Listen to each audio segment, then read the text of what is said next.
It seemed that everyone had floating shelves, a ship-lapped guest bath, stainless steel appliances, and solid surface countertops.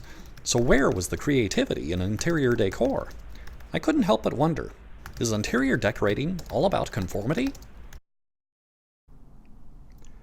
I'm Doug Walker, and this is Roominess. If you have questions or thoughts you'd like to share about conformity in interior design, leave me a comment below. And to get more bite-sized interior decor advice from my channel, hit the subscribe button. Do you feel like interior decor is all about making everyone's space look the same? Why do people like me try to give you rules for something that should be a personal expression of creativity? Many do-it-yourselfers create unique and delightful homes. I'm not here to hem them in or force them into my idea of beauty.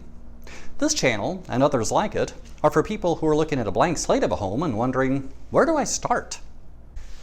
Clearly, they should start with another YouTube channel. Decorators are addressing typical challenges, such as how to make a corridor not feel long and narrow. Paint the ends a darker shade, or put something eye-catching there. They're creating a better sense of coziness and enclosure in an open-plan home. Use rugs, float your furniture, pull color, light, and height into the center of your room. My goal with Roominess is to give you the elements that you need to accomplish these goals, but leave the specifics up to you. That's why my diagrams are simple.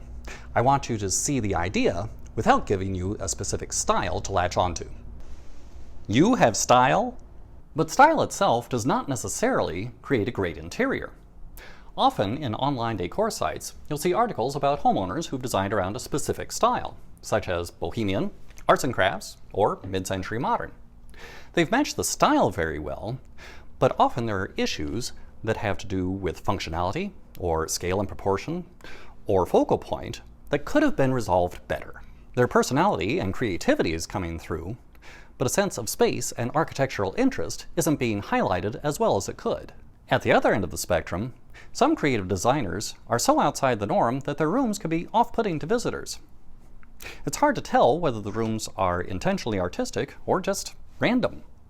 Random. That's so apropos. Decor is a creative process, similar to writing. In writing, you can create whatever kind of worlds you like. However, you use language to convey your ideas, and language has rules in order to be understood. The creativity in decor, for me, is telling my story in a 3D medium. I enjoy pulling together objects that I love in a way that's uniquely me, but is also understandable to visitors as a usable and inviting space. So think of these guidelines as a way to help your space be more functional, relatable, and comfortable to be in. If you find any particular one restrictive, then likely that guideline or rule is not for you. Interior decorating is not about conformity. You use the rules and guidelines to support your personal style. If you know just one person who should see this video, please hit the share button. If you'd like to up your interior decor game, hit the subscribe button. You can get on my email list at RoominessTV.com. Thanks for watching.